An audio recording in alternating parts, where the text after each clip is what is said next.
¿Cómo están? Bien, todo normal.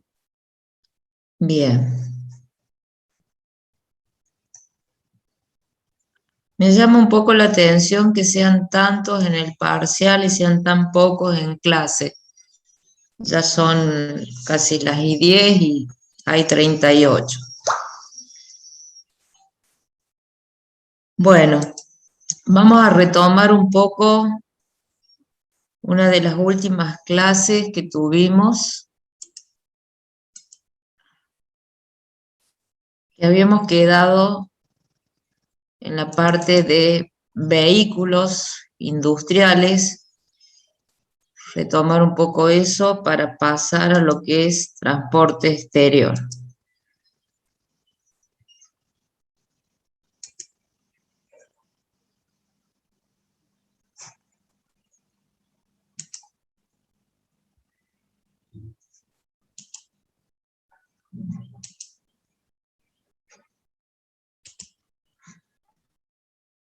¿Se acuerdan lo último que vimos antes de las presentaciones? ¿Algunos se acuerdan un poquito de lo que habíamos hablado?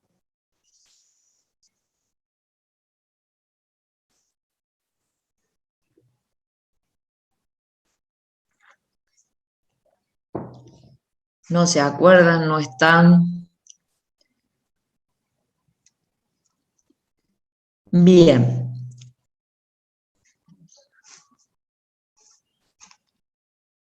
¿Me están escuchando bien, chicos?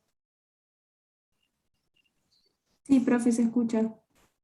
Bien, vamos a seguir con la parte de vehículos de guiado automático o AGV. Habíamos hablado algo de esto, muy poco, porque lo cortamos prácticamente acá al tema. Básicamente, ¿qué es lo que tenemos que ver? Bueno, ¿qué tipo de vehículos tenemos? Generalmente estos vehículos guiados automáticos o AGV son vehículos muy particulares por la forma y que se colocan en la planta, no se pueden colocar en cualquier lugar, tienen todo una especie de guía de recorrido o marcado. Se los voy a poner para, creo que lo están viendo todavía en el PowerPoint, no como presentación. Bien, generalmente es con desplazamiento horizontal, no va con un conductor, generalmente se utiliza para un movimiento específico de materiales.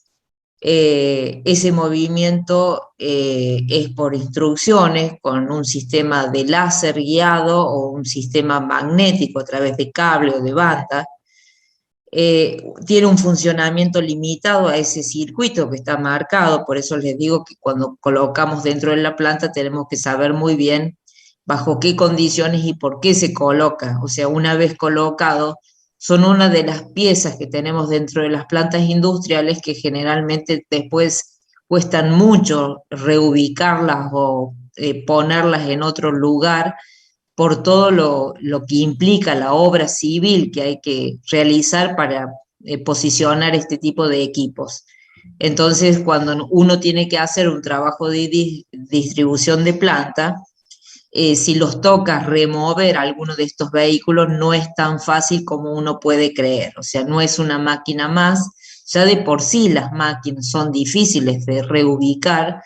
Si tenemos una máquina que hace trepidaciones o corte o de alto impacto, generalmente suelen estar con fundaciones muy particulares que están desvinculadas del resto de la estructura, es decir, que tiene como una especie de alrededor de la máquina eh, un dispositivo que lo aísla del resto de la edificación. ¿Para qué? Como una especie de junta, digamos. ¿Para qué? Para que justamente no afecte a la estructura en cada golpe o en cada trepidación. estos funcionamientos siempre son limitados. Estos vehículos que estamos viendo de guiado automático siempre tienen un recorrido muy limitado, limitado justamente a esto que decimos, al cable que está enterrado en el suelo, al dispositivo de guía.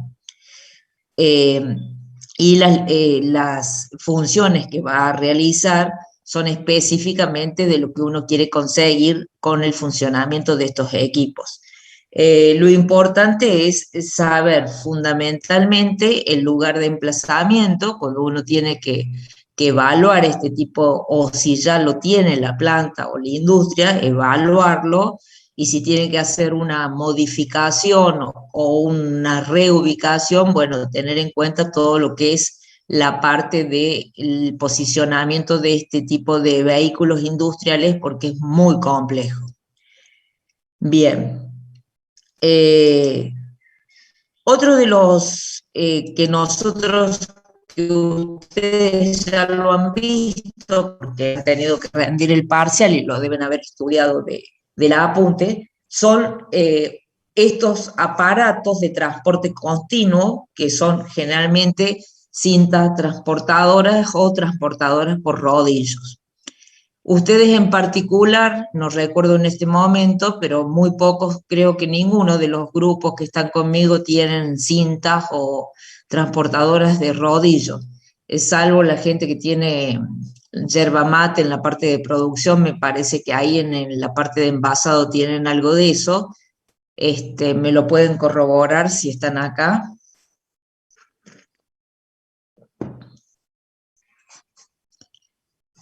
Bien. Les decía, este tipo de cintas transportadoras y transportadores a rodillos son muy utilizados. Estos son más frecuentes. En realidad la forma de disponer de estos dispositivos no es tan compleja como los que vimos anteriormente. Sí requieren gran espacio, o sea, la implementación no es tan simple. Necesitamos, por empezar, una forma de planta industrial que me permita la incorporación de estos dispositivos. Además, necesitamos que tengan el recorrido necesario, o sea, con toda la longitud necesaria para que sea realmente útil. No solamente se utiliza en la parte productiva, sino también se utiliza mucho en la parte de almacenaje, sobre todo cuando tenemos un gran movimiento en almacenes. Lo van a ver que se usa mucho. De hecho, fíjense en que en los supermercados ya tenemos cintas transportadoras en las cajas de pago para poder acelerar el proceso de cobro. Entonces, estos dispositivos son muy utilizados, son de fácil implementación, no requieren grandes implementaciones civiles, como les comentaba con los anteriores, pero se tiene que justificar, obviamente, que la inversión. La particularidad entre uno y otro fundamentalmente tiene que ver con el peso de los elementos que vamos a transportar. Generalmente entre cinta y transportadores a rodillo, los transportadores a rodillo son los que soportan mayores cargas y mayores pesos. Además, también en las condiciones de lo que se está transportando, o sea, si son materiales no solamente pesados, sino que están en condiciones que puede ser de frío, de calor extremo, o alguna otra condición particular que haga que sea más recomendable a través de transporte rodillo y no a través de transporte de cinta. Fundamentalmente, ¿qué tienen que saber ustedes? Ya lo han estudiado, el tema de los rodillos, la distancia que tiene que haber entre uno y otro, qué tipo de carga se va a transportar en los rodillos, tener en cuenta si esa carga tiene que por lo menos ocupar una cierta cantidad de rodillos. Se dice que 3 como mínimo, pero dependerá qué tipo de carga también. Lo que se busca es que la carga permanezca siempre en condiciones estables para que no se caiga, y además para que facilite el transporte, o sea, que fluya. Estos rodillos además pueden ser, como en este caso, de aluminio, pueden ser también de madera, ahora hay de PVC, en condiciones de rodamiento que permiten, por ejemplo, para la industria alimenticia, porque son menos contaminantes. Tienen una característica particular en cuanto a la forma de colocación, se estudian también, al igual que en la cinta transportadora, las diferentes pendientes, es muy importante tenerlo en cuenta, es decir, que dentro de la planta yo ya tengo que a nivel de piso ubicarlos con una determinada pendiente para que se pueda lograr la correcta circulación. Y además se hace el estudio en cuanto al radio de giro, si es que lo hubiere. Entonces nosotros tenemos que saber correctamente el recorrido, la cantidad de metros, el radio de giro que necesitamos para su implementación. O sea, se tiene que hacer todo un estudio previo, como cualquier maquinaria, pero en esta fundamentalmente para ver si los dan los espacios. Todos ustedes van a tener que hacer o han hecho o tienen que completar, en el caso de aquellos que no lo hicieron, una implementación de manejo de materiales dentro de las propuestas que ustedes han hecho en el trabajo práctico. Bueno, siempre hay que analizar esto. Lo mismo que con los vehículos industriales. No solamente tengan en cuenta el ancho del pasillo, que generalmente lo tienen en cuenta, a veces ni siquiera eso, pero digamos que como básico, el ancho de pasillo para saber si puede circular un vehículo o si los da el ancho para poner un dispositivo como el que estamos viendo acá, sino ver qué hay alrededor de eso. Fíjense, en este caso nosotros tenemos columnas que están como delimitando el sector donde está la circulación de este dispositivo a través de rodillos, pero puede que no lo tuviera. Entonces, generalmente se ponen algún elemento de contención, como pueden ser barandillas o otro elemento, otro tipo de dispositivos.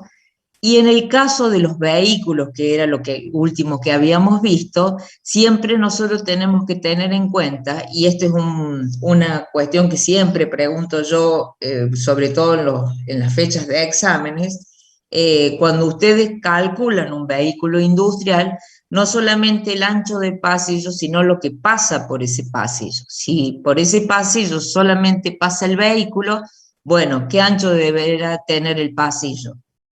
Pregunta para todos. Entonces ya lo vimos, pero para reforzar un poco.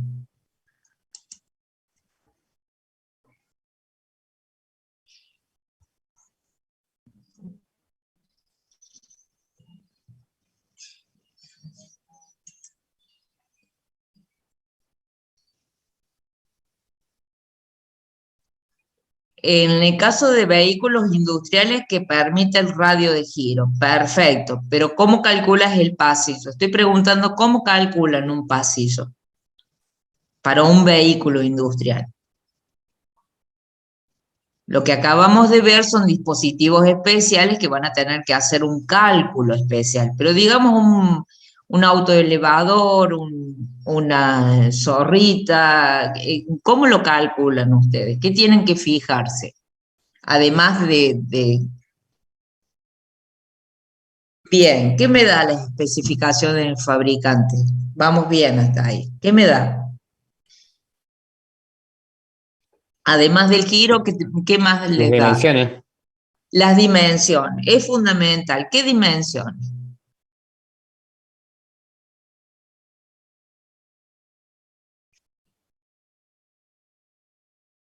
Bien, altura y ancho es muy importante tener en cuenta eso. Cuando vemos una planta, no solamente la altura que tiene el vehículo para ver si el techo que yo tengo o por donde voy a pasar, puedo ir con cargas elevadas, con una paletizadora, que puedo ir con un autoelevador, puedo pasar con esos vehículos, no siempre me dan las alturas necesarias. Entonces, antes de hacer una implementación, lo primero que tengo que ver, la altura, ¿el ancho para qué? En función del ancho hago el pasillo.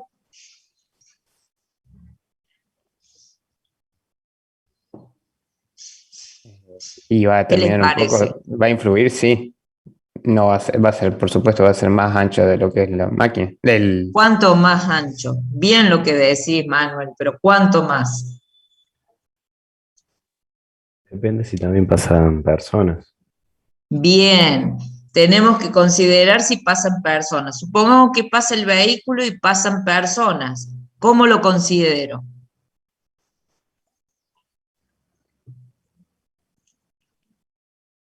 ¿Cuánto tiene un auto elevador, por ejemplo?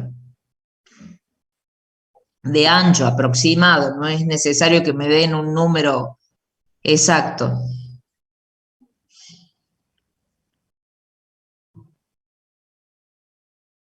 Más o menos, alrededor de 1,50. Bien, ustedes calculen que un auto normal, casi todos, no sobrepasa los 2,20 m, los 2,30 m cuando mucho. Fíjense en que los portones tienen 2,40, entonces generalmente los portones están hechos de manera estándar y ustedes saben que todos pasan por ahí, o sea, estamos hablando ya de una camioneta grande, también pasa de... ¿Cómo? Un poquito más ancho, exactamente. Bien, supongamos que pasa además del vehículo, pasan personas.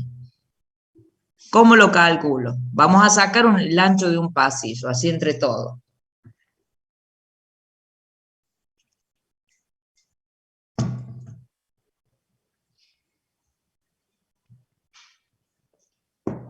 Dijimos 1,40 m, o sea que ya en mi pasillo, ¿cuánto tiene que tener? ¿1,40 m o un poco más? Un poco más.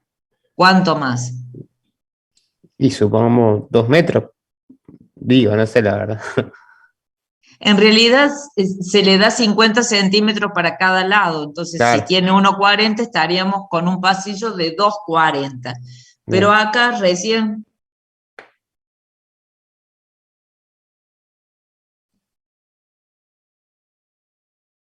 bueno, vamos a suponer uno común, que va derecho, para que no se hagan lío. Entonces ya tenemos el pasillo de 2,40, pero recién Juan decía que además pasan personas. Creo que Juan, no recuerdo quién de ustedes comentó que además pasan personas. Bien, supongamos que pasa una sola persona por uno de los laterales. ¿Cuánto tiene que tener el pasillo? Estábamos en 2,40 para el vehículo, ¿no es cierto? ¿Cuánto tiene que tener el pasillo para que circule además la persona? Alrededor de entre 80 y 90 centímetros. Bien. O sea que ya estamos ¿en cuántos centímetros? 3 metros, 3,30, sí. ¿verdad? Bien. ¿Qué pasa si pasan dos personas? O sea, una de un lateral y la otra persona del otro lateral.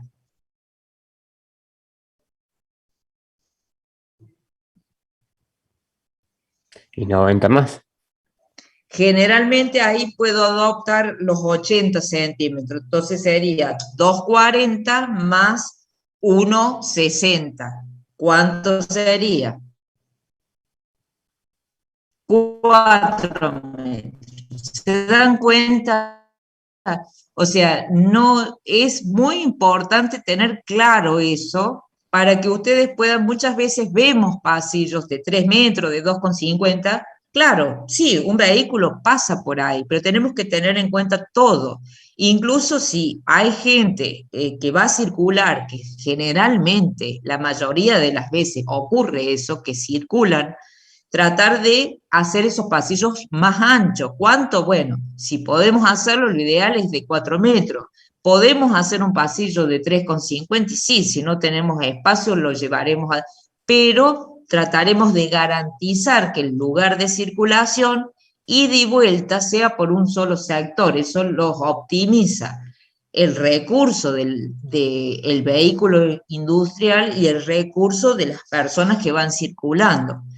Generalmente ustedes lo habrán visto, esa circulación está demarcada, o sea, hay una franja pintada en amarillo y generalmente el pasillo de circulación peatonal pintado en azul que me va marcando por dónde puede. Entonces los operarios están obligados a circular en el caso que no tenga disponibilidad, que cuente con 3 metros, y he dejado, o con, digamos, 320, he dejado solamente 80 centímetros de circulación peatonal. Bueno, ahí estamos obligados a demarcar y a pintar el pasillo para que la circulación ida y vuelta sea por ese sector. Si yo ya quiero tener 2 laterales circulando personas, bueno, sí o sí me tengo que ir como mínimo a un pasillo de 4 metros.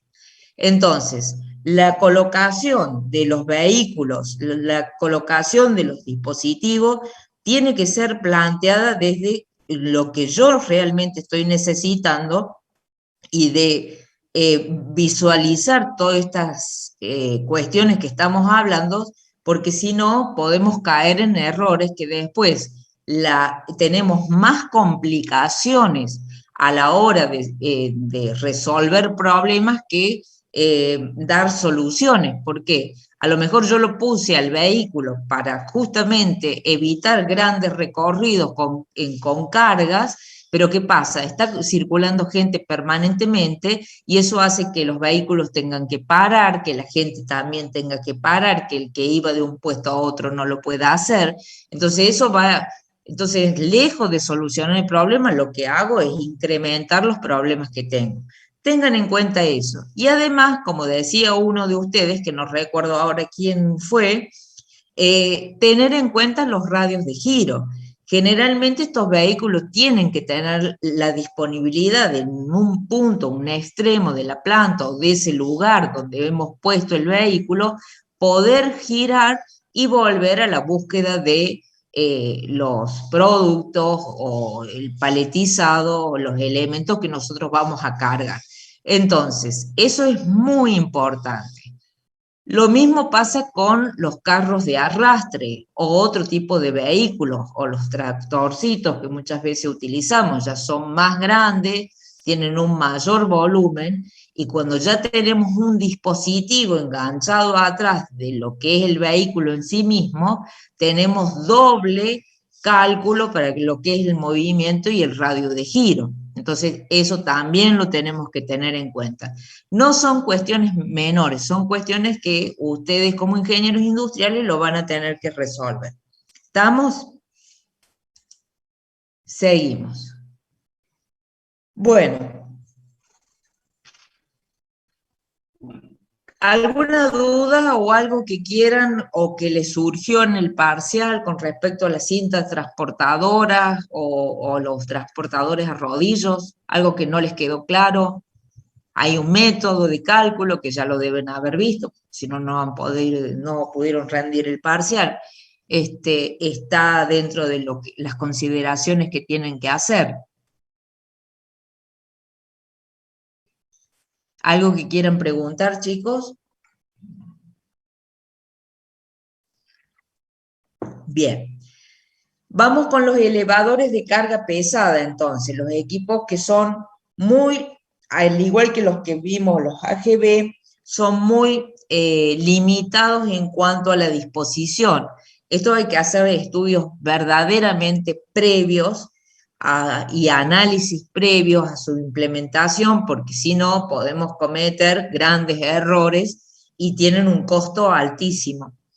Los puentes grúas, obviamente que se implementan sobre todo cuando tenemos grandes cargas y pesadas cargas, o sea, que son productos con mucho volumen y mucho peso. No están aptos para implementar en cualquier tipo de nave industrial, porque tiene que tener una estructura propia, la nave, que me permita la colocación de ese puente grúa, la altura necesaria para la colocación de ese puente grúa. Generalmente no es fácil ubicarlos dentro de la planta, tiene un movimiento solamente horizontal, por lo tanto, no se puede hacer ajustes o disponer para que vaya a otro sector. Una vez implementado, esa zona difícilmente se va a modificar, por lo tanto hay que hacer un muy buen estudio previo, no solamente en la zona de implementación y la parte estructural para ver si va a poder soportar el peso que tiene en sí mismo el puente grúa, sino que también tener un análisis previo de todo lo que es el movimiento dentro de la planta para que esa implementación quede bastante, que perdure en el tiempo, en el lugar de emplazamiento que nosotros hemos determinado. Fundamentalmente lo que tiene el puente grúa es que ustedes, además de una estructura importante que van a necesitar para su implementación, esto es de vigas, columnas y demás, que seguramente un ingeniero civil los va a guiar o el mismo fabricante los va a guiar a la hora de su implementación. Fundamentalmente lo que tienen que tener en cuenta es la altura entre donde termina todo el dispositivo del puente grúa con respecto al techo de la nave industrial.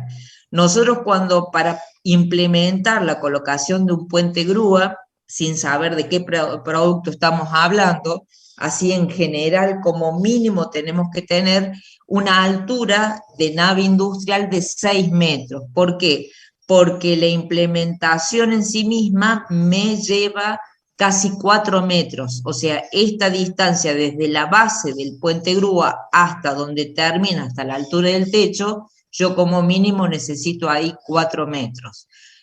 Puede ser un poco menos, cada vez se están haciendo, digamos, dispositivos que se achican en cuanto a la longitud que tienen y la altura específica de los puentes grúa, pero no obstante, esas alturas siguen siendo más o menos las establecidas.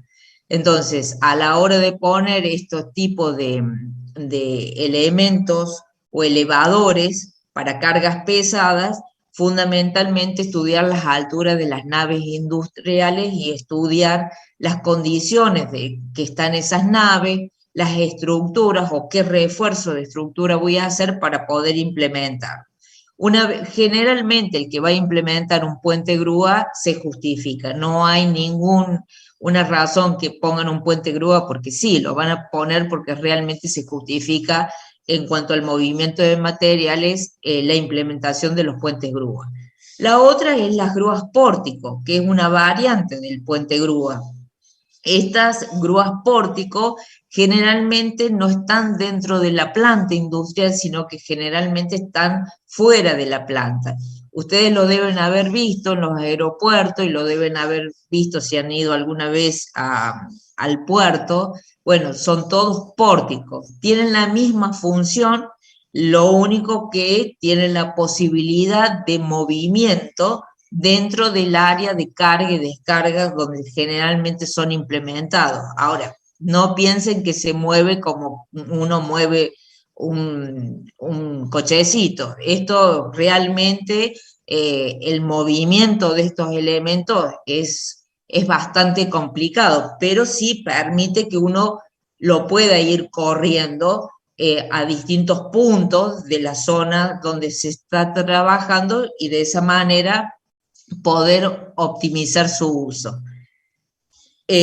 También, al igual que los puentes grúas, se tiene que justificar en cuanto al tipo de movimiento de materiales que uno tenga que hacer. Cuando son de gran volúmenes y generalmente nosotros trabajamos en el exterior, utilizamos los pórticos en vez del puente grúa, porque es más fácil, porque los permite dentro de todo, no es una tarea sencilla, pero tiene la particularidad que se los puede mover, se los puede cambiar de ángulo y de dirección. Entonces, bueno, todo es un proceso sistematizado, pero lo mismo es complicado, no es que ustedes lo van a cambiar y lo van a poner en cualquier lugar, es complejo, pero lo permite. Bien, sigamos.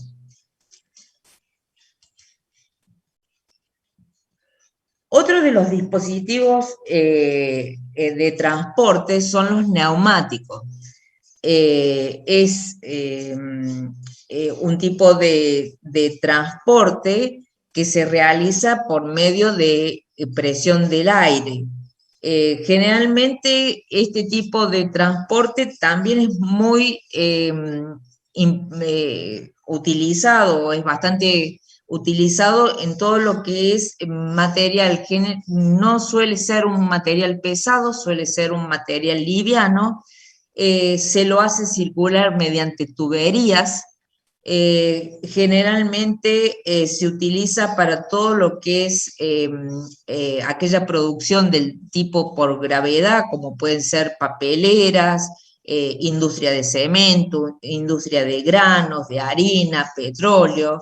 Están las tipo succionadoras y las tipo cartucho.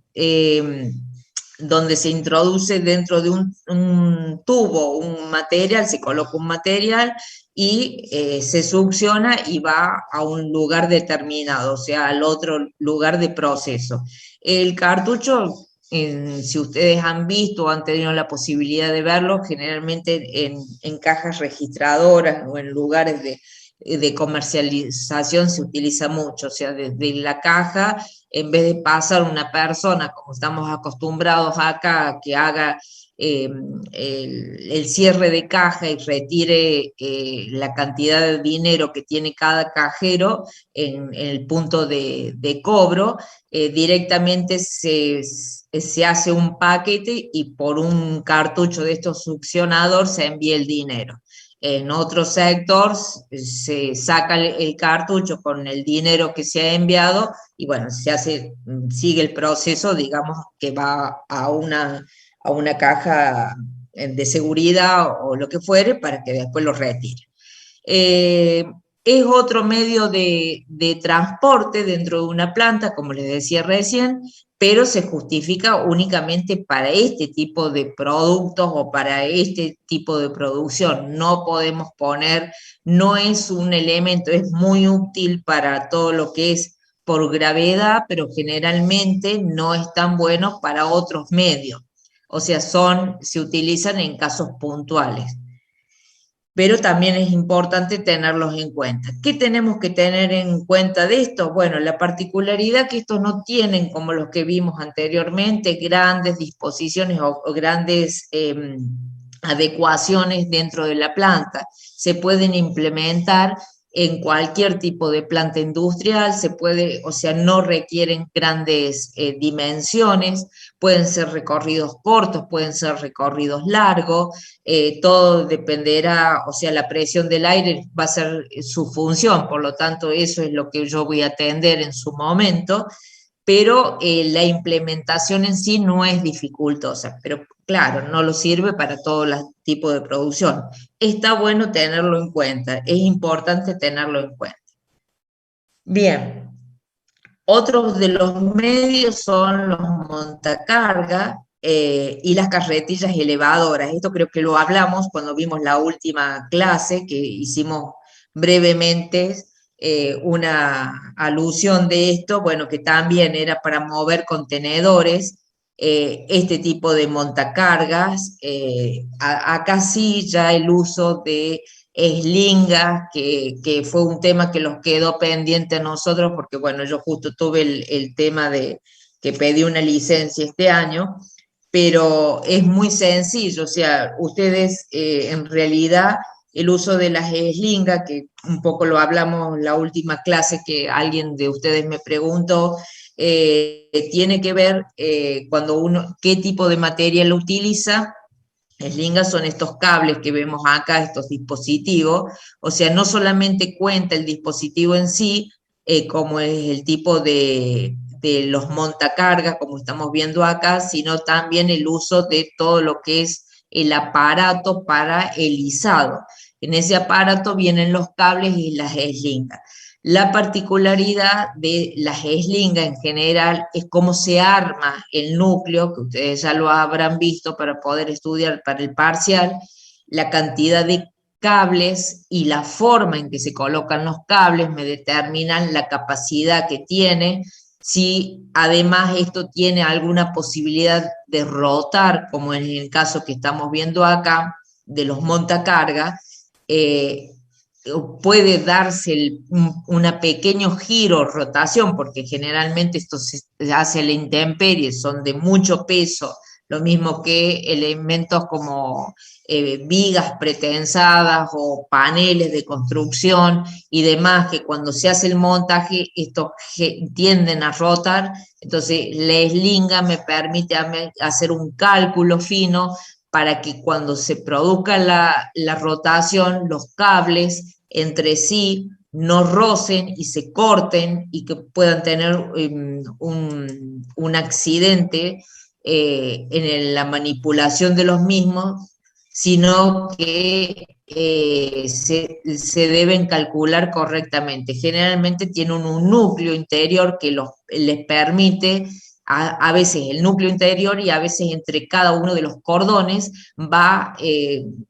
cada uno va separado por estos núcleos a los fines de que no se toquen y no rocen en el momento que están haciendo su máximo esfuerzo. Por otro lado, lo que tenemos que tener en cuenta con todo este tipo de elementos es básicamente tener los elementos de seguridad, las condiciones de seguridad que siempre están marcadas, tanto en los ganchos como en los cordones que me determinan cuál es la carga máxima por cada uno de esos cordones, cuál es la longitud máxima, también tenemos que ver las longitudes máximas, porque no es lo mismo una eslinga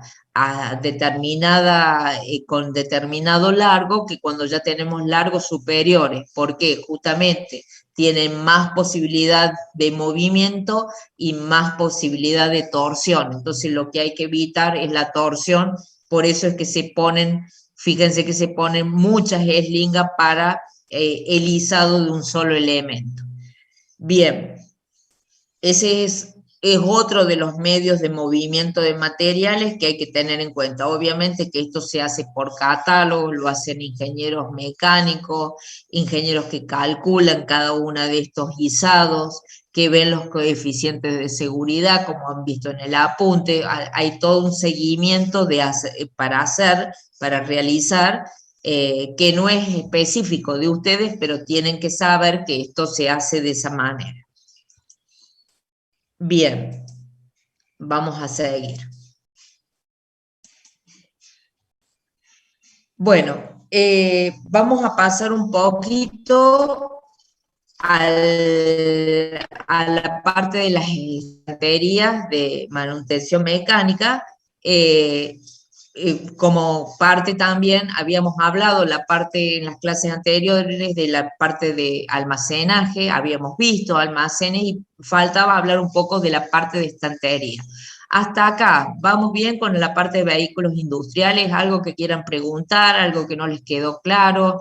Este es un tema que sale mucho en el examen, si lo tienen pensado rendir enseguida, si quieren preguntarme, bueno, esto que les acabo de decir de los radios de giro, de las alturas, es fundamental para todos los elementos, saber cuáles son los pros y los contras que tiene cada uno de estos tipos de implementación de equipos o vehículos industriales. Los escucho. Yo entendí, profe. A mí me quedó claro, profe. Sí, o sea, un poco usar la lógica en muchos casos.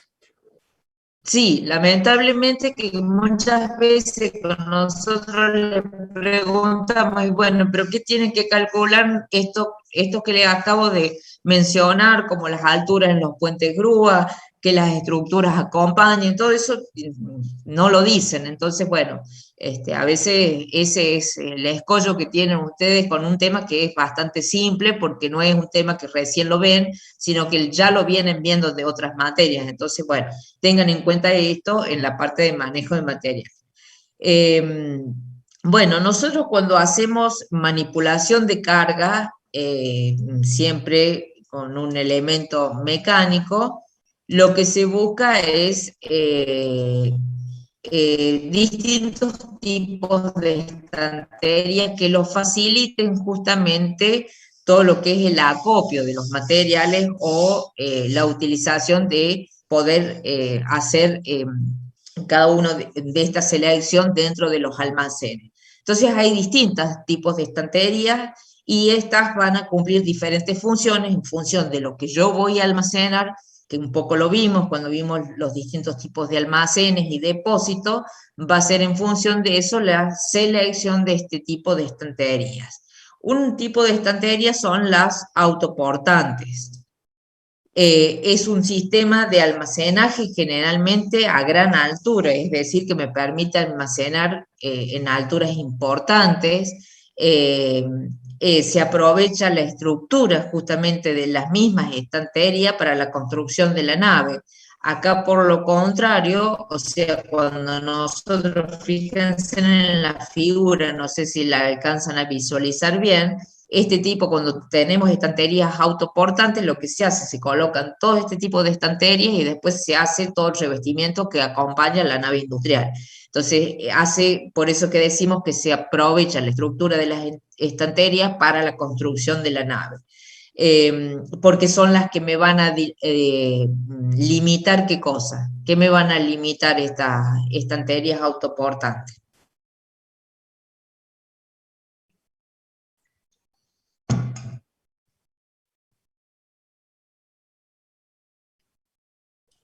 Chicos, parece que estuviesen dormidos hoy.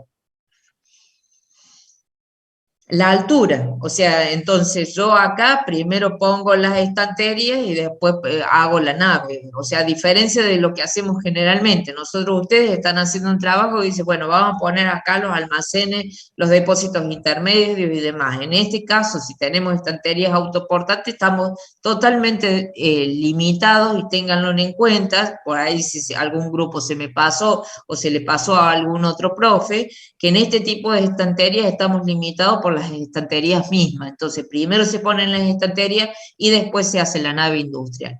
Ténganlo en cuenta porque es un tema que a lo mejor no le sale ahora en el trabajo práctico, no le pregunta el profe, pero después en un examen se lo pueden preguntar. Bueno, permite una gran facilidad, además, este tipo de estantería para automatizar los procesos de manipulación. Hay una combinación con transelevadores. La ventaja que tiene estas estanterías es que tiene un menor costo de inversión y mayor rapidez de instalación. Parece que fuese lo contrario, sin embargo, comparativamente, cuando nosotros hacemos el análisis de costo, estas suelen ser menos costosas que el resto. Ahí lo pueden ver bien, un detalle, una foto de lo que son las estanterías autoportantes. Luego tenemos las estanterías compactas, que a ver si ya esto lo han leído y lo han estudiado también. Es un sistema de almacenamiento en bloque, el almacenamiento de productos es homogéneo, desaparecen los pasillos de estiva, ya vamos a ver lo que son los pasillos de estiva, no los pasillos de circulación y de movimiento, los de estiva, que son como pasillos secundarios. Yo creo que ya se los mostré en la clase que vimos en la parte de almacenaje, pero por las dudas les comento, cuando tenemos nosotros dentro de lo que es toda la zona de almacenaje, tenemos como dos tipos fundamentales de pasillos, los que son de estiva, que son específicamente para el ingreso y egreso dentro de la estantería del material, y luego pasillos generales o pasillos principales. Entonces, estos de los de circulación en general son los que permanecen, pero desaparecen por el tipo de estantería, que son justamente compactas, desaparecen los que son de carga o estiva. Hay un pasillo frontal para la carga y descarga. La carga y descarga se hace por ambos extremos. Esa es la particularidad que tiene y la facilidad que tiene este tipo de estantería. ¿Vamos bien hasta acá? Son estas. Básicamente ustedes las habrán visto en el ICI, en los supermercados, en los grandes hipermercados. Bueno, tienen este tipo de estanterías compactas. Luego tenemos las estanterías dinámicas. Estas no permiten el paso de carretillas por su interior. La carga por un extremo se hace por la parte superior de la misma, la descarga se hace por el otro extremo, por la parte más baja, permite el desplazamiento de la carga a medida que se va retirando, por eso son dinámicas, porque yo voy retirando la carga y esta carga va circulando y va llenando el lugar anterior y me permite ese reacomodamiento, que lo único que yo tengo que hacer es ingresar por un lado y retirar por el otro. La carga se desliza sobre rodillos, bueno, ahí lo podemos apreciar en la figura, permite el desplazamiento de la carga a medida que se retira. La que está a la salida de la estantería, acá se aplica el principio de FIFO, es aconsejable para productos de alta rotación y perecederos, generalmente la profundidad es alrededor de 30 metros y la altura de 10 metros. Bueno, en estanterías también es el único condicionante que nosotros tenemos que tener cuando analizamos, que decimos, bueno, vamos a poner un depósito, todos ustedes lo han hecho en el trabajo práctico, vamos a poner algún tipo de estantería, ver qué tipo de estantería, qué es lo que vamos a guardar, fundamentalmente en función de eso hacer la selección y en función sobre todo de la altura de la nave industrial, a ver hasta qué altura yo me permite y que lo puedo realmente colocar, porque si no, a lo mejor estamos con alturas muy bajas, que suele ocurrir, es el mayor de los condicionantes que tenemos dentro de las naves industriales, y no me permite a lo mejor disponer de un sistema mucho más flexible, más rápido, más eficaz, como sería el uso de las estanterías dinámicas. Por eso que no vemos muchas veces es porque no cuentan con el espacio suficiente. O sea que hay un mal diseño de esos espacios. Por eso con las propuestas, cuando ustedes hagan una propuesta en base a movimiento de materiales, bueno, traten de incluir algo de esto, traten de ver que si no estuviese la planta así, que podríamos incluir optimizando, cambiando las alturas o aquellos que hacen el planteo de una planta completamente nueva, bueno, ver que si podemos, a lo mejor la solución está en darle una altura importante a la nave para poner algún tipo de estantería o para el movimiento de materiales que ahora no lo tengo, o para la implementación de una cinta transportadora o para la implementación de una transportadora rodillo. Bueno, eso es lo que justamente pretendemos que en este trabajo práctico una de las propuestas tenga la implementación de esto. Bueno, después tenemos las estanterías móviles para cargas paletizadas. Son las estanterías convencionales instaladas en bases móviles, o sea, son las mismas estanterías de siempre, pero sobre una base móvil. Esto es para un mejor aprovechamiento del espacio del almacén y son aconsejables cuando nosotros, por ejemplo, tenemos un costo elevado de lo que es en la zona de implementación de la planta industrial, o tenemos poco espacio por ahí. A lo mejor esto es puede llegar a ser una solución, porque no necesitamos generar grandes pasillos, ni secundarios ni principales para el movimiento de materiales, entonces por ahí puede ser una buena solución. Generalmente se utiliza para productos con baja rotación, diferente a las dinámicas que veíamos recién. Se minimiza, como les acabo de decir, el número de pasillos. Bueno, no es tan fácil su implementación, porque ya de por sí poner un carril o carriles con movimiento para poner esta estantería es costoso. Entonces, por ahí el costo se tiene que justificar, o más que justificar, para que yo pueda hacer este tipo de implementación. ¿Vamos bien hasta acá?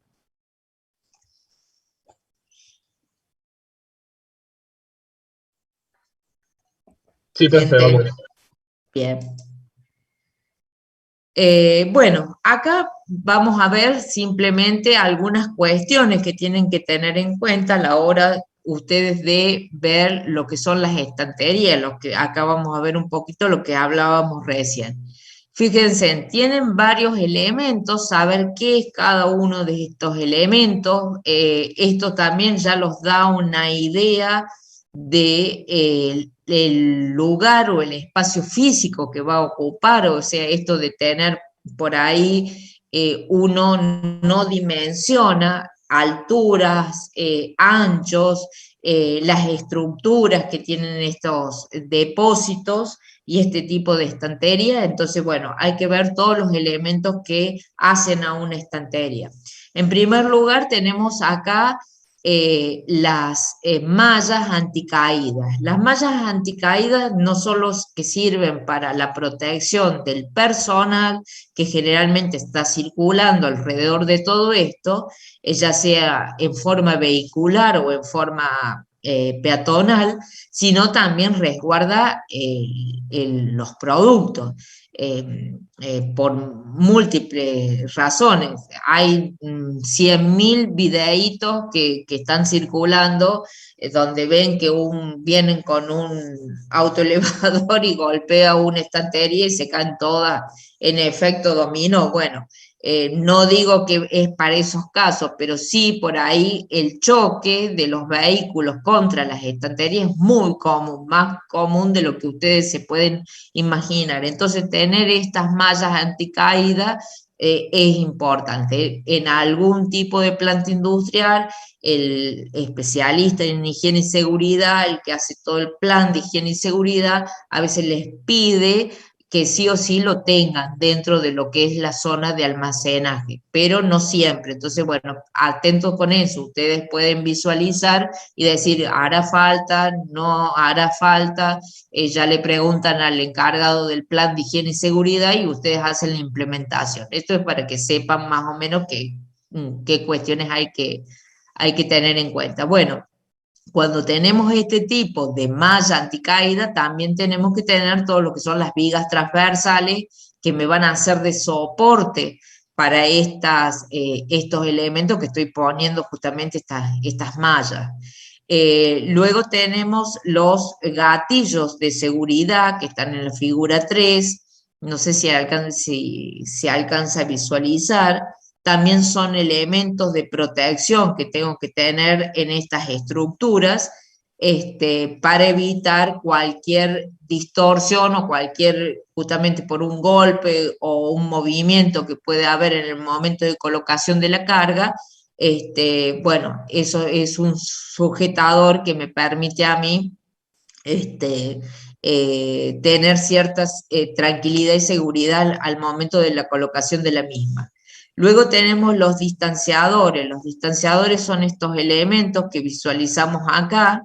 Estos justamente son elementos que se hacen en base a cálculo, cuánto tienen que tener estas perfilerías. En función de eso se los va unificando, se los va vinculando cada tanto espacio. Si ustedes se fijan, acá lo tienen, tienen dos, pueden ser más. Eso también se hace por cálculo, pero lo que hace es una vinculación de toda esta estructura. Luego tienen el punto 5, que es prolongación del bastidor. Ahí me lo dan en milímetros. Esto generalmente lo que nosotros, o sea, no tiene un corte, sino que los bastidores estos ingresan, penetran dentro de la estantería en la última parte superior, justamente también para hacer un cierto resguardo de todo lo que es la carga. No sé si lo alcanzan a visualizar. También tenemos una protección lateral, que es la 6, justamente. Siempre lo que estamos haciendo es darle mayor protección y seguridad a la carga. Son distintos elementos, todos, no siempre van a ver en la estantería todos estos elementos, a veces sí, a veces no. Por eso es muy importante a la hora cuando ustedes compren un tipo de estantería o tengan que ver la selección de una estantería, ver qué es lo que van a almacenar y todas las condiciones de seguridad. Lo primero que tienen que preguntar es qué condiciones de seguridad tiene cada una de esas estanterías. Por más que sean niveles bajos, estoy hablando 3 metros, 4, que no es importante, ni hablar si estamos con alturas superiores a los 4 metros, o sea, ahí tenemos que tomar mayor precaución. O sea, mientras más esbelta sea la altura, mientras más alto sea, más elementos de seguridad y de protección en las estanterías. Bueno, luego tenemos protecciones puntuales, que son las 7, que generalmente tiene que ver con la estabilidad que le hacen a estos soportes verticales o parantes verticales que tiene las estanterías, entonces se le hace una especie de refuerzo y soporte con lo que es la protección puntual para cada uno de ellos, y luego la protección lateral, que también se los vincula, es una forma de vincular a su vez todos estos perfiles verticales. ¿Se alcanza a ver? Sí, profe. Bien. Luego, por supuesto que toda estantería tiene que tener una placa con las características de la estantería. Esto es muy importante. Esto se los va a hacer poner seguramente el encargado de la parte de higiene y seguridad en cuanto a los pesos máximos, alturas máximas y todo lo que, las cuestiones que tienen que tener. Esto tiene que estar a la vista. Esto cualquiera que ingrese al depósito lo tiene que ver. Es por cuestiones de seguridad y para también hacer un buen almacenaje. Luego tenemos la zona de trabajo, que es la 10, o sea, ahí está, bueno, todo, en realidad es toda la zona de trabajo, pero bueno, no sé por qué puse ahí la 10. El pasillo de trabajo, que es la 11, el pasillo donde uno ingresa dentro de la estantería. Luego tienen pasillo de clasificación expedición, el 12, acá donde uno va, determina, o sea, por eso generalmente este que acá que está donde les estoy guiando yo con el mouse, ese es los que se llaman pasillos principales. Lo que no van a tener en una compacta es este secundario, pero sí van a tener siempre el principal. ¿Qué pasa cuando yo tengo de este tipo de estantería que no son compactas? Bueno, tengo una zona de pasillo de trabajo y tengo una zona donde hago la clasificación y digo, esto va para este lado, esto va para el otro lado, va hacia adentro o va para otro sector. Luego tenemos el pasillo peatonal, vean cómo está delimitado y marcado, lo que decíamos recién con los vehículos, acá hacemos exactamente lo mismo. Siempre están con esa cebra amarilla, o bien se hace una raya amarilla y se pinta con azul, pero siempre lo que es peatonal tiene que estar marcado. No es necesario marcar la parte vehicular, pero sí es obligatorio marcar la parte peatonal. Y en el caso que lo vehicular no pueda estar en contacto con lo peatonal, nosotros lo que tenemos que hacer es una barandilla. O puede ser, no sé si han visto esos conos, esas columnitas que llevan como una soga. Bueno, cualquier elemento que sirva para demarcar que ahí no puede ingresar un vehículo y que solo es peatonal. Siempre eso hay que tener. Luego tenemos la zona de cruce peatonal. Venimos en un sentido y en el otro tenemos una zona de cruce. La zona del túnel tenemos que dejar el espacio. Fíjense cómo hay estos perfiles verticales y ustedes van a ver que sigue la zona peatonal. Esto tiene que estar delimitado. Es decir, que no puede por cualquier sector de la estantería cruzar el operario, sino que tiene que estar bien delimitado porque justamente esa zona está reforzada, porque piensen que no está pasando solo, mientras él pasa puede que alguien esté cargando o descargando, entonces para evitar cualquier problema o accidente, eso tiene que estar bien delimitado y tiene que estar reforzada estructuralmente. Estas son las famosas cruces de San Andrés, que se ponen también a las estanterías como para darle más refuerzo, además de estos elementos que ven acá a la parte de perfilería. ¿Estamos bien hasta acá? ¿Se entendió?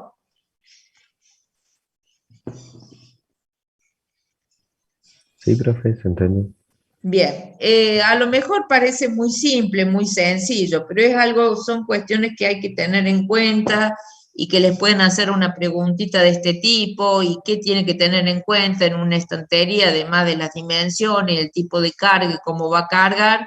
Y bueno, tiene que tener en cuenta todo esto, por dónde se va a circular, por dónde se va a hacer la expedición, que las estanterías tengan la placa donde diga con las características de la estantería, los pasillos de trabajo, los túneles de trabajo. Bueno, son cositas muy sencillas que les pueden, a veces quedan porque no todo está en el apunte, sino que está en la bibliografía. Bueno, acá vemos exactamente lo mismo, pero lo vemos en corte, o sea, lo que estuvimos viendo recién acá en la planta, ahora lo estamos viendo como si hiciésemos un corte y vemos qué está pasando adentro.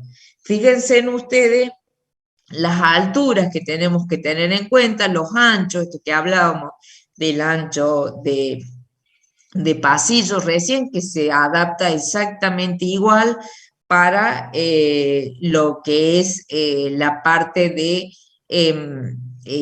naves industriales y la parte para estanterías, es exactamente lo mismo. O sea, yo tengo que tener en cuenta las alturas y siempre cuando nosotros hablamos de altura, que esto recién no se los mencioné, por las dudas se los voy a mencionar ahora, no solamente es la altura necesaria, o sea, si el vehículo tiene 1 metro, 1,50 metros, 2 metros de altura o lo que fuere, yo además tengo siempre que dejar un adicional de 2 metros. ¿Se acuerdan como en el puente grúa que nosotros decimos como mínimo tenemos que tener desde la base del puente grúa para arriba 4 metros? En este caso es exactamente lo mismo. Tengo que tener un espacio adicional al margen de lo que es la altura en sí misma del dispositivo que estoy utilizando, en este caso del vehículo.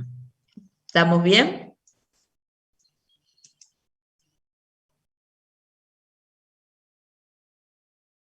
Por supuesto, saber cuál es la altura de la horquilla, la altura que va a tener de elevación, eso es importante, los niveles, los últimos niveles de los largueros, eh, los márgenes mínimos, bueno, todas esas cosas que ya lo han visto ustedes ahora para la parte de movimiento de materiales, lo han estudiado recientemente para el apunte, del apunte para el parcial, perdón. Bueno, acá lo vamos a ver lo que les decía yo recién, que eran una cuestión importante tener en cuenta con el tema de los pasillos. Si ustedes se fijan, van a ver, nosotros tenemos generalmente una zona de clasificación y de expedición, o sea, llega, supongamos, materia prima y sale el producto terminado. Ahí donde vamos a tener directamente que abastecer a los vehículos que vienen a hacer la carga y descarga. Generalmente esto es con una alineación de doble entrada que nosotros lo tenemos que tener en cuenta a la hora de armar estos depósitos, tener en cuenta eso. Lo ideal es que esté todo unificado en un mismo sector. Por ahí he visto el tema de plantas industriales, los ejemplos que ustedes han traído, algunos tienen la zona de ingreso de materia prima por un lado, egreso de producto terminado por otro. Generalmente no es lo más óptimo. Eso salvo que tengan algún procedimiento o el proceso en sí sea así, o bien por alguna condición en particular lo quieran tener, o sea, muy específica, lo ideal es tenerlo unificado. Si no lo tienen unificado, bueno, podría ser una de las variantes que ustedes propongan a la hora de hacer la intermedios. Bueno, acá vemos los pasillos principales, como habíamos mencionado recién, y estos pasillos secundarios o pasillos túneles, dependerá, en este caso, este es un pasillo túnel, los pasillos de trabajo, estos que habíamos delimitado con la cebra, bueno, están delimitados acá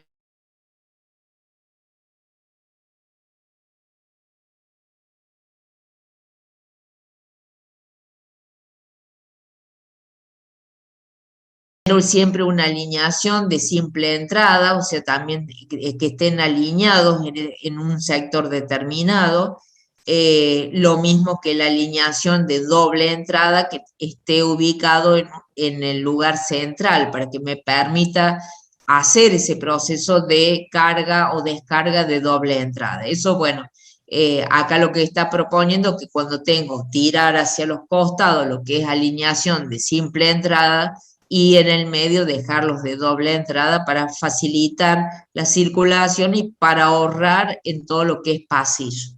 ¿Mm? ¿Estamos hasta acá? Sí, profe. Bueno, tener en cuenta siempre las alturas y los diferentes niveles, estos tienen que estar delimitados, marcados y señalizados.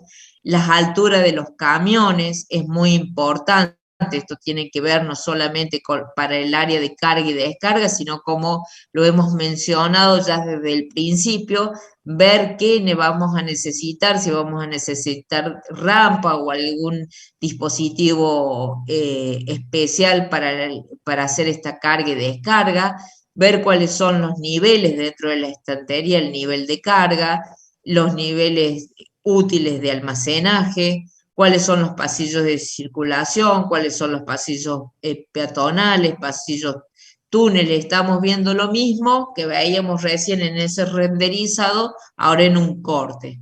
Fíjense en los anchos de lo que es el área de clasificación expedición, como es un pasillo sumamente más ancho que lo otro. Obviamente que todo esto, cada uno de estos pasillos, incluso los módulos, el pasillo túnel, el pasillo peatonal, se calculan. ¿En base a qué? A lo que hemos hablado recién. En el caso de área de clasificación expedición, dependerá cómo entra el material o el producto terminado, cómo sale, en qué sale, si va directamente o si ya está esperando para ser cargado en la caja de un camión. Bueno, en función de eso será este ancho que voy a calcular. ¿Mm? ¿Bien? ¿Se entiende?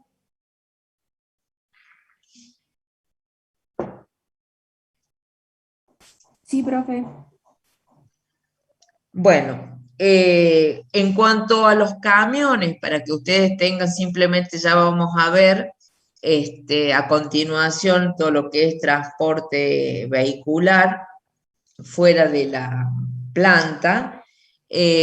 Fundamentalmente ustedes lo que tienen que saber siempre es los anchos, los altos de los camiones están bastante estandarizados. Si ustedes se fijan, cuando pasan por los peajes van a ver, o cuando pasan por un puente que dice altura máxima, generalmente esa altura máxima tiene que ver con esto, que ya la mayoría de los vehículos, fíjense en el tamaño de los camiones, y sin embargo no sobrepasan los 4 metros 30 de altura. Cuando ya un puente me pone que la altura máxima es 4,30, quiere decir que eventualmente por ahí pueden venir camiones con una altura un poquito superior, o a veces saben tener un equipo de refrigeración arriba del camión o algún otro elemento que hace que van a quedar enganchados en ese puente, por lo tanto no pueden pasar por ahí. Generalmente los camioneros saben esas cosas porque incluso hay una guía de ruta, cuando los camiones no salen así como salimos nosotros en el auto y circulamos por cualquier lugar, tienen que tener una documentación y un permiso de circulación, y más cuando son de gran porte. Entonces es importante. ¿Qué es importante? Bueno, el largo del camión, cuando yo estoy calculando esta zona de almacenaje y digo, bueno, ¿en qué lo buscan? En un camión. Bueno, perfecto, pero ¿cuál es de caja simple? ¿Cuánto tiene la caja? ¿Cuánto es el ancho del camión? ¿Cuánto es el ancho, la altura que tiene? Todo eso me va a condicionar esa expedición de carga y descarga. Entonces yo tengo que tener bien claro. Puede ser que yo haga un ingreso o egreso para que se adapte para todo tipo de vehículo, o puede que yo lo haga específicamente para el vehículo en el cual yo voy a hacer la carga y descarga, ya sea descarga de materia prima o carga de producto terminado. ¿Está bien? Entonces, fíjense en ustedes que los anchos de los camiones, estamos hablando de camiones, recién hablábamos de anchos de vehículos, esto que les decía yo, hasta una camioneta va a pasar perfectamente por un portón de 240, de 240, dije bien, pero ya un camión no. Entonces vieron que los portones de las naves industriales por eso son más grandes, porque ya no pasa un camión. Y generalmente lo que se busca con el ingreso y egreso de esto, que pase más de uno, que puedan pasar hasta dos. No siempre, a veces no, a veces con un portón de 260, por eso tienen otras alturas, otras características, son más grandes, son corredizos, tienen otra forma de implementación dentro de la planta. 260, ¿por qué 260? Bueno, justamente cuando nosotros por eso usamos el Europallet, porque es 1,20 por 1, 1,20 o 1 por 0,80, para que me entren dos pallets atrás de la caja y de esa forma hago el estibamiento y el almacenaje dentro de la caja del camión. Esto es importante. Entonces, tener en cuenta estas alturas a las horas de yo disponer cómo va a ser el ingreso para calcular esta área, tengo que saber qué tipo de camión, qué tipo de caja, qué altura tiene el camión, para determinar no solamente determinar los portones, sino para ver cómo llego, cómo accedo yo con ese material que voy a cargar o descargar acá, a esta caja. Fíjense que esta altura a veces es importante, estamos hablando casi de 1 metro y a veces más. Entonces eso es importante. Mientras más chiquito sea el camión, esa altura es menor. A medida que ese camión es más grande o tiene más elementos, más chasis, bueno, ya la altura es más importante. Y acá les da el número de llanta, la cantidad de eje, porque en función de eso se basa la clasificación de los camiones. ¿Se entendió? Y bueno, ¿y qué tenemos que calcular? Que ya lo vamos a ver con vehículos fuera de la planta industrial. Fundamentalmente, lo que tengo que calcular si estoy haciendo ingreso y egreso de camiones y el radio de giro. Va a ser uno de los grandes condicionantes a la hora de que entre el camión. Piensen que no solamente tengo que hacerlo el radio de giro dentro de la planta, sino el radio de giro fuera de la planta. Esta mañana estábamos con un grupo que está haciendo un trabajo práctico como el que han presentado ustedes, pero de estructura pretensa. Los camiones pretensas son generalmente la caja del camión, después el buggy, o sea, como este elemento que está acá, y lo que, digamos, vincula esta parte delantera del camión con la trasera es el mismo elemento que son las piezas prefabricadas. Esas piezas prefabricadas, por lo general, no son menores a 30 metros de largo, y un peso en toneladas, ni hablar, son pesadísimas. Cada pieza también, estamos hablando como mínimo 10, 20 toneladas. Entonces son muy pesadas, muy largas, y esas piezas pretensadas a veces saben tener, que se utilizan para puentes, generalmente para todo lo que es puente, es hasta 60 metros de largo, de longitud. Obviamente que esos camiones tienen que pedir permisos especiales para circular en la ruta. Pero ¿qué problema tenía hoy este grupo? El problema era que cuando hicieron toda la mejora en la planta, ¿qué pasó? Los camiones no pasaban. O sea, entraba toda la materia prima, porque entra a granel, entra hormigón, entra áridos, entran los hierros que tienen una longitud de 12 metros, pero se doblan, vienen como medios arqueados, medios doblados, pero no podían salir con los camiones con las piezas. O sea, habían hecho un diseño que cuando quisieron darse cuenta de que iban a sacar los camiones, claro, calcularon con los camiones que entraban. El material, supónganse, entra con este tipo de camión y después sale con este. O sea, el material entra con un camión, vamos a poner todavía más desfavorable, entra con esto, pero el producto terminado sale con este. Entonces, esas son las cosas que ustedes tienen que tener en cuenta. Entonces, no había forma, que hicimos, tuvimos que inventar como que había una calle a continuación del lugar de emplazamiento para, en una de las propuestas, las otras las dejamos más o menos como estaban, porque les cambiamos otras cosas, pero en esa donde, bueno, hicieron un cambio y se olvidaron de esa. Y eso suele ocurrir, o sea, acá es un trabajo práctico, pero lo que es peor suele ocurrir en la realidad. Entonces, tengan en cuenta eso. No es lo mismo, no son todos iguales. Y esto hay que preguntar, hay que averiguar. A veces puede ser que lo que ingresa sea un camioncito chico y lo que sale es un camión muy grande, o al revés. Sale en un camión, entra en un camión muy grande y sale en un camioncito chico, ya todo procesado. No lo sé, eso lo saben ustedes que están haciendo el trabajo práctico.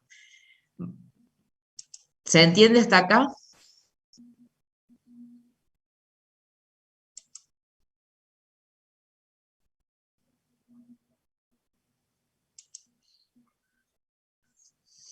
Bien.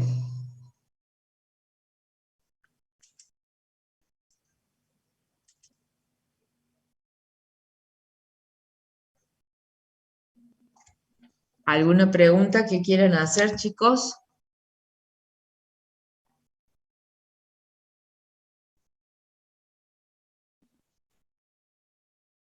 Bien. Como queda, para no empezar con el otro tema, el próximo tema, no sé cómo ando con el cronograma. Aguárdenme un minuto.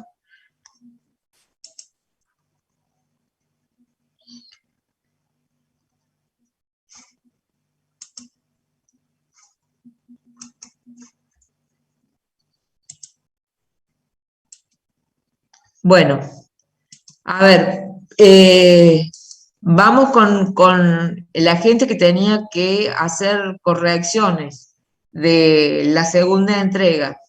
¿Cuántos grupos hay?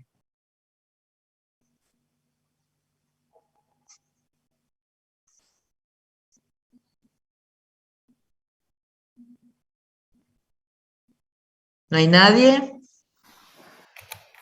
No sé cuántos grupos hay, pero nosotros sí tenemos que hacer correcciones. ¿Qué grupo es? El grupo 13, a ver, de chamas. Grupo Chamas. ¿El grupo 1 está?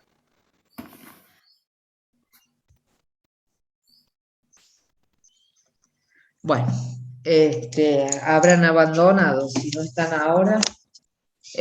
Chicos, ¿ustedes del grupo de Chamas van a hacer alguna consulta ahora? No, consultas ya hemos tenido y tenemos que hacer las correcciones. Bien, Eh, no se dejen estar con eso para sí, regularizar, ¿eh? sí, sí. Bien, la clase pasada hablamos de la fase 3.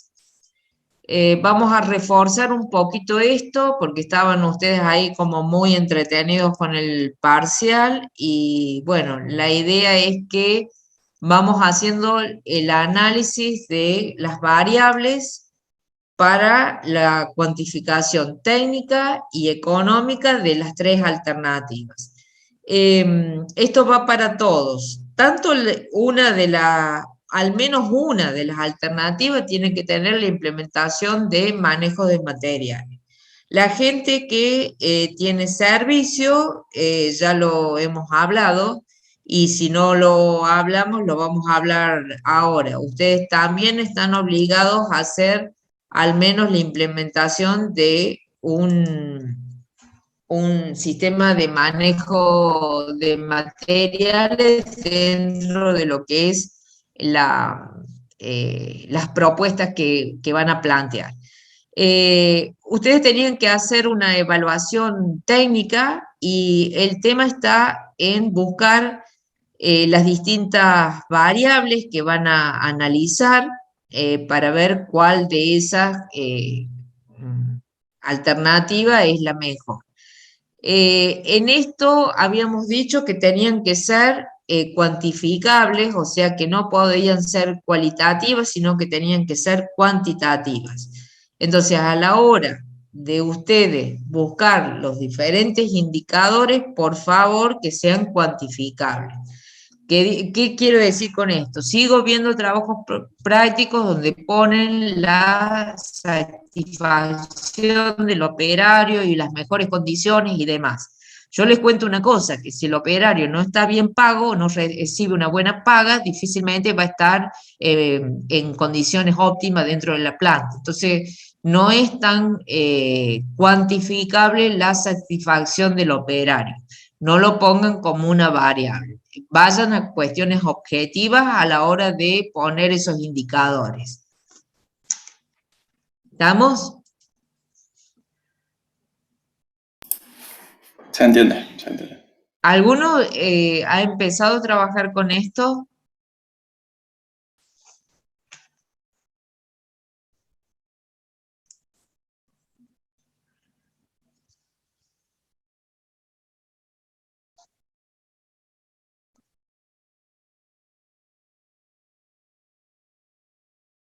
Bien, ¿y qué están haciendo una para todos? Sí. ¿Le sirve la misma maqueta para todas las alternativas?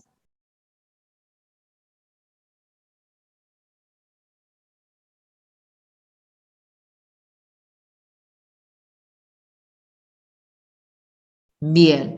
Otra cosa que tiene que estar en perfecto estado, todo lo que es la gráfica. Y cuando digo esto, tiene que estar no solamente el perfilado de las máquinas en la planta, sino también poner el hombrecito y poner algún vehículo que estén utilizando. Eso recuerden con el rótulo, con la cuadrilla, con todo lo que hablamos a principio de año, que se los dio Pablo, ¿se acuerdan? Ahora estoy viendo muy poca gente en esta materia y me llama un poco la atención porque, o sea, estamos en el horario, ¿qué les pasa que no?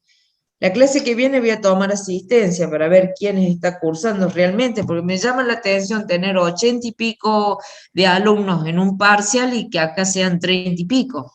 No sé qué está pasando. O es muy aburrida la clase, o ya saben todo. No sé, profe, habría que preguntarle a los que no están. No a nosotros, la verdad. Sí, la verdad que sí. No, no sé qué está. Bueno, voy a tomar asistencia, le pasan el dato. La verdad que tenés razón. Bueno, las variables, le decía, cuantificable, volver a medir los recorridos, por favor. Volver a calcular en lo posible los tiempos, por lo menos tener un criterio. Ya lo tienen, ya tienen los procesos, entonces ahora es cuestión de ajustar lo mismo que tienen y poner los valores nuevos, a ver qué les da, cosa que también sea cuantificable, medir en lo posible la cantidad de cruces, eso lo tienen que verificar a la hora de hacer el análisis de decir cuál es la alternativa mejor. O sea que no todo va a pasar solamente por los costos. Por ahí los costos no me dicen nada. O sea, si estoy planteando entre hacer modificaciones o hacer una planta nueva, obviamente que el costo de la planta nueva va a ser importante con respecto al otro, pero bueno, tengo que hacer una planta nueva porque de acá me tengo que ir, de donde estoy me tengo que ir, entonces no tengo otra solución. O sea que el costo no es lo más representativo, es una creencia errónea con respecto a que el costo es lo más representativo. Por ahí, si queremos un verdadero inversión, porque queremos aumentar la producción, lo tenemos que hacer y por supuesto que tenemos que utilizar las curvas de inversión para ver cuándo hago el recupero del capital. Eso también tiene que estar en el trabajo práctico, o sea, más o menos un indicativo de cuándo ustedes esa inversión la pueden llegar a recuperar. porque si no sabemos eso, tampoco vamos a saber si es posible o es viable de implementar. Y son herramientas que ustedes ya la han utilizado porque las han hecho en otras materias, entonces eso ya lo han visto. La posibilidad que tienen acá es de implementarlo.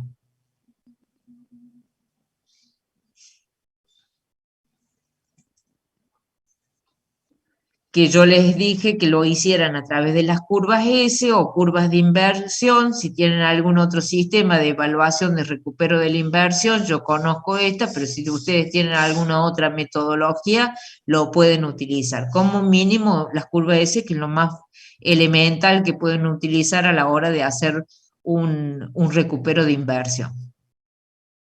¿Estamos?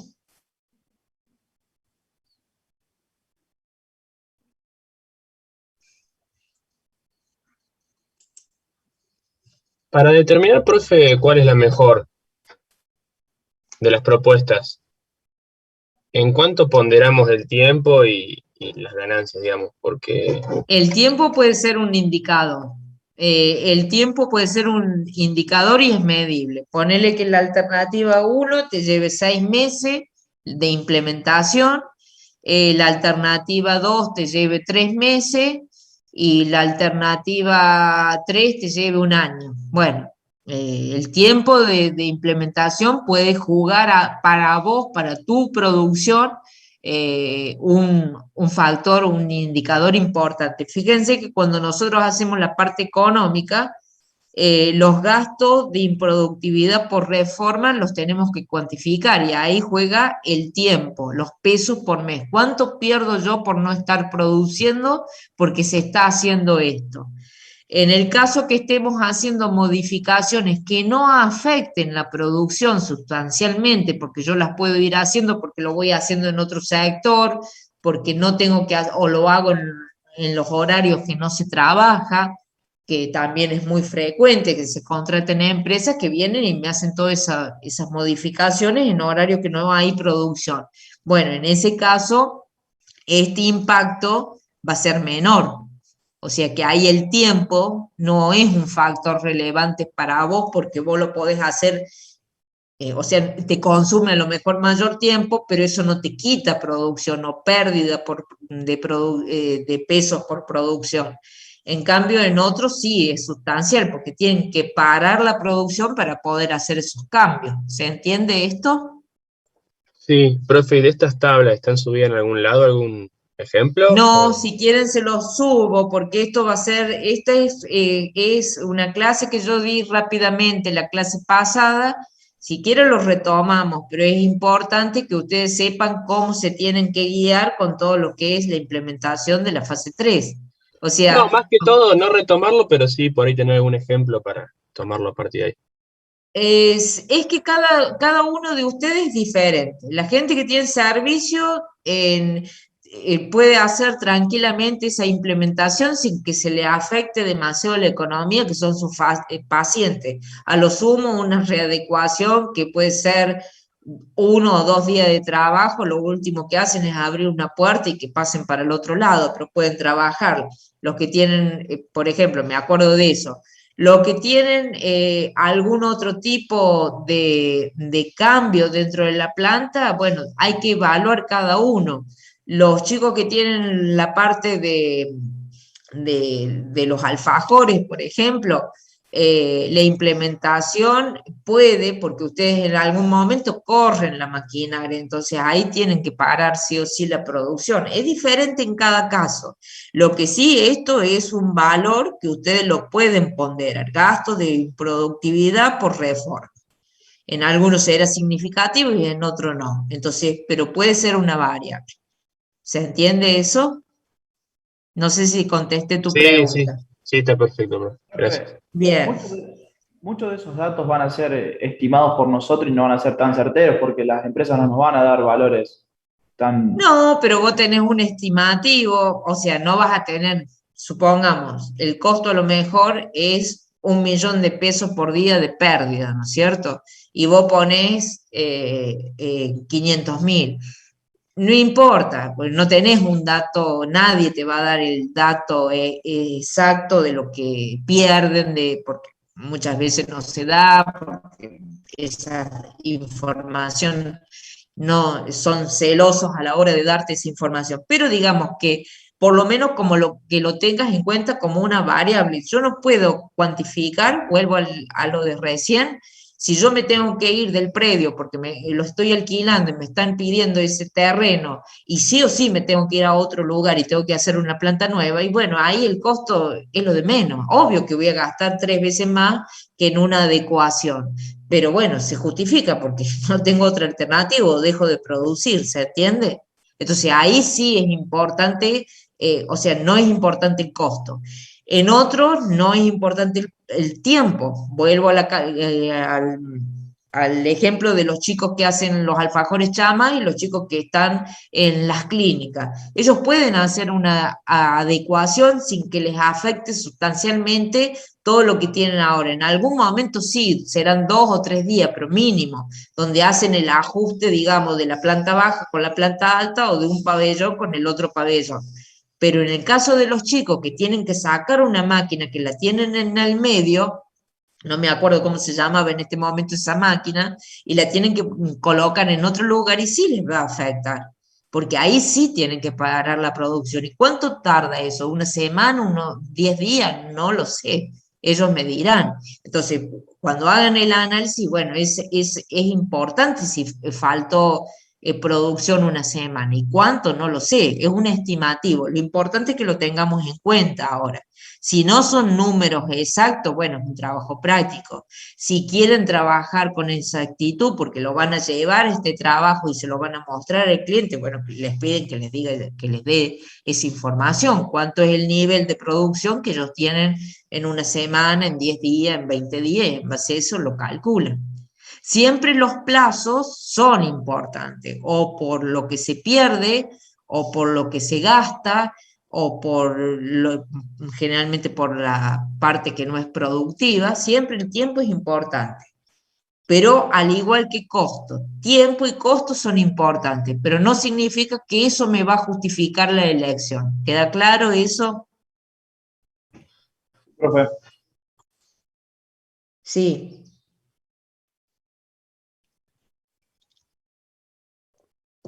¿Quién habló? No, que sí quedó claro. Bien. Profe, Sí. en cuanto a la clínica, también hablamos como indicador el aumento de prepagas, que nos interesaba, por ejemplo. Pero eso no no es sé, cuantificable. ¿Ves? Ahí tenés un ejemplo que no es cuantificable. Es más cualitativo. O sea, yo puedo salir al mercado porque yo ahora dispongo de más posibilidad de camas, de ofrecer ocupación de camas dentro de la clínica o servicios, mejorar la prestación o los servicios, pero yo salgo y hago propaganda, pero de ahí a que vengan clientes no estoy seguro. Entonces esto en la fase de análisis lo podés poner, pero no es cuantificable, porque vos qué certeza tenés que con las prepagas a mí me venga un 20% más de pacientes o un 30% más de pacientes.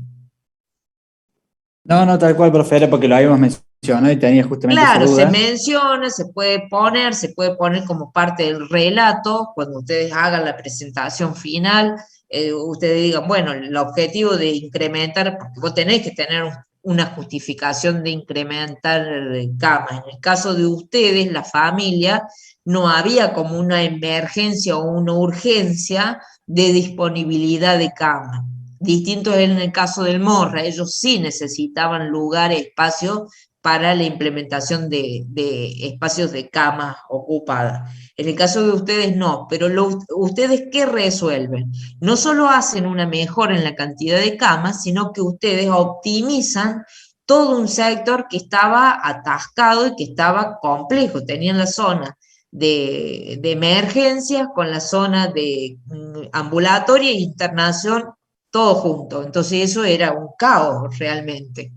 O sea, ingresabas ahí y podías ir para cualquier lado porque eso estaba todo. Ahora es como que vas a tener toda una circulación mejor, vas a tener una parte internacional arriba, consultorio de emergencia abajo y lo vas a tener mejor sectorizado. Claro, profe, podría servir como indicador la cantidad de metros cuadrados que tengo que modificar con cada alternativa. No, me parece que eso como indicador no te va a servir. Me parece que va a ser acá recorridos y cruces fundamentales. Ustedes tenían muchos cruzamientos. De hecho, el sector de espera lo tenían en forma conjunta. Estaban juntos, emergencia con internación, con consultorio. Si vos haces un diagrama de proceso, la gente que va al consultorio, un diagrama de proceso de la gente que va a diagnóstico, un diagrama de proceso del que va a internación y un diagrama de proceso que va a urgencia y lo plasma en distintos colores, va a ver que eso es cualquier cosa. Entonces ese es un indicador. El Bien. otro los recorridos, el otro el tiempo. Porque se pierde tiempo.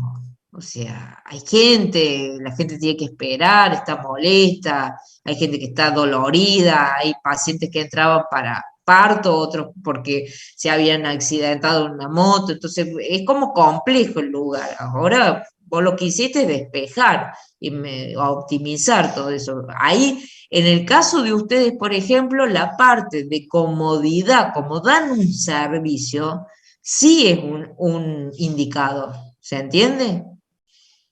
Ustedes sí lo pueden tomar como un indicador. La mejora en sí de la atención.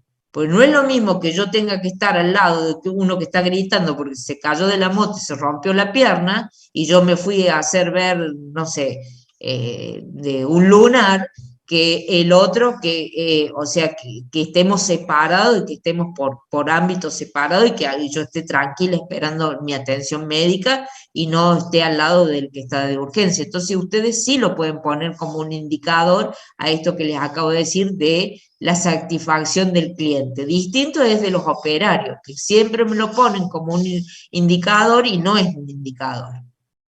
¿Queda claro para el resto? No sé si te quedó claro a vos. Sí, sí, profe, súper claro. Eran las dudas que teníamos. Bien. Sí, lo importante es no poner ahí en la guía, que esto lo dijimos en la clase pasada, dice al menos 10 indicadores.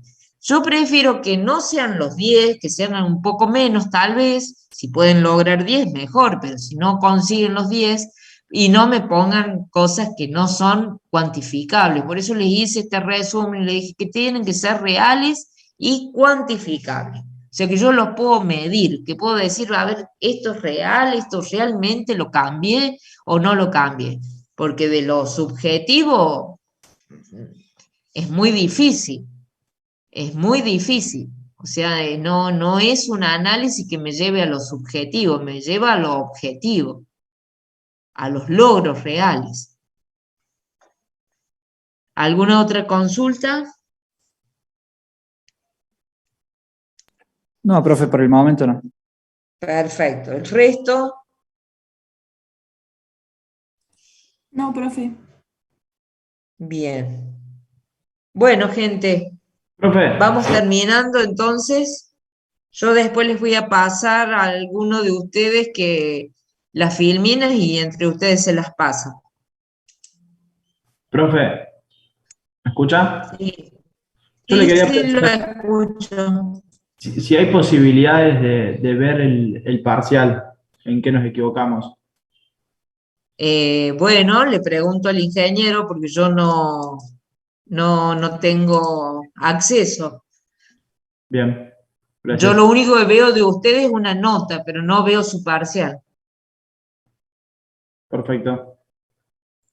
Profe, yo tengo una consulta. Sí. Las correcciones puntuales de la segunda entrega, ¿podemos tenerlas? Porque yo tengo recuerdos de cuando hicimos la presentación de algunas correcciones que teníamos que hacer, pero a lo mejor con la corrección del trabajo surge alguna más para tenerla en cuenta. Pero yo les hice la devolución también, escrita. Ah, eso no sé. ¿Qué A mí no grupo me es llegó. usted? La familia. La familia sí, les hice la devolución escrita. Bueno, a mí no me lleva. Decime el grupo, ¿qué grupo sos? Yo tampoco la recibí, profe. 17. A ver, ¿a quién le está faltando? A lo mejor me olvidé de enviarla, la hice y no se las envié. Grupo 6 tampoco, profe. Bueno, está faltando grupo 6. Profe, el grupo 6 es el de las piscinas, por las dudas, porque tenía intercambiados los números. No te escuché nada de lo que dijiste al último. El grupo 6 es el de las piscinas, por las dudas, porque lo tenía intercambiado los números. Sí, bien. ¿Quién más falta? Grupo 17. Sí. ¿Y qué otro grupo? ¿Grupo 18 también? No, ya se los envié. Grupo 16, profe. Grupo 16, perfecto. Bueno, ya se los paso. Otra consulta, profe. La nota Sí. del trabajo práctico, ¿cuándo estaría? La nota del trabajo práctico, ya se las voy a subir. Bueno, buenísimo. Ya se las Y voy a subir. me sumo a la consulta para poder ver el parcial. Bueno, eso lo voy a hablar con Bassetti. Eso no sé si se los deja ver, ya lo voy a preguntar. La verdad que no tengo ni idea. Y pasa que para saber en qué nos equivocamos, lo tenemos que ver. ¿Cómo les fue en general a todos los que están acá? Yo particularmente me saqué un 6, pero tengo la duda de que me haya tomado mal los ejercicios prácticos por ponerle punto y no coma. Pero lo quiero constatar. A mí también, profe.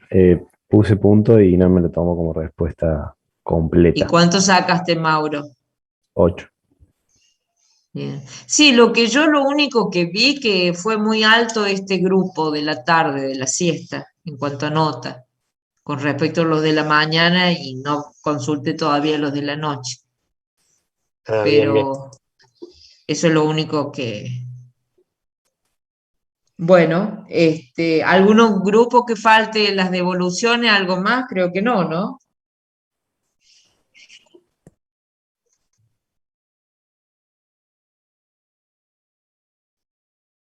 Bien, chicos, si no hay consultas, ya les voy a preguntar, me dan un tiempito, ya les paso a los grupos que les estoy debiendo los informes, les paso. Buenísimo, profe, gracias. Gracias. ¿Listo? Eso, profe. Que tengan buenas tardes, adiós. Chao, profe, gracias. Chao, Adiós. gracias.